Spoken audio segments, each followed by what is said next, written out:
Hi viewers, কেমন আছেন সবাই? ম্যাথ স্কুলিংয়ে সবাইকে স্বাগতম। আপনি যদি আমার চ্যানেলে নতুন ভিউয়ার হয়ে থাকেন এবং আমার ভিডিওগুলি যদি আপনার ভালো লেগে থাকে, পরবর্তী নতুন ভিডিওর জন্য সাবস্ক্রাইব করবেন এবং বন্ধুদের সাথে শেয়ার করবেন। একটি ত্রিভুজের ভূমি এ,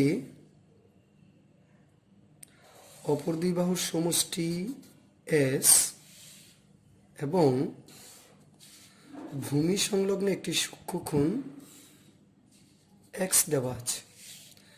আমি আপনাদের দেখাবো এই তিনটি উপাত্ত ব্যবহার করে কিভাবে একটি ত্রিভুজ অঙ্কন করা যায়।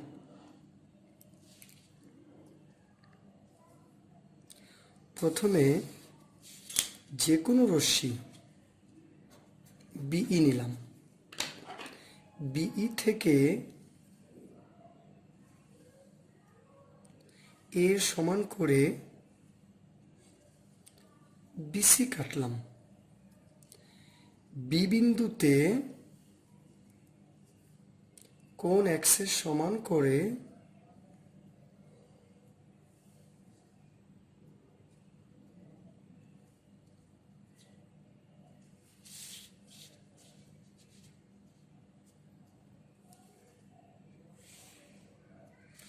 কোণ ই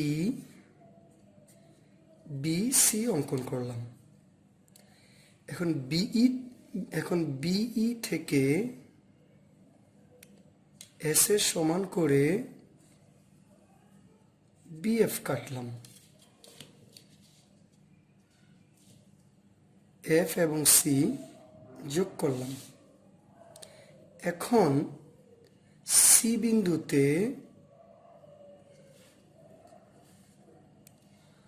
কোণ বিএফসি এর সমান করে সিই রেখার সাথে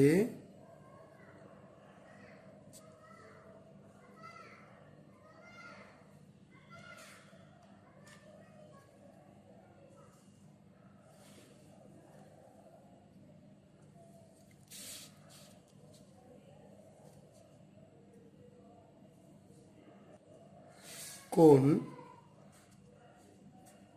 এসিএফ অঙ্কন করলাম, যা বিএফ রেখাকে এ বিন্দুতে ছেদ করলো। তাহলে এবিসি হচ্ছে আমাদের নির্ণেয় ত্রিভুজ।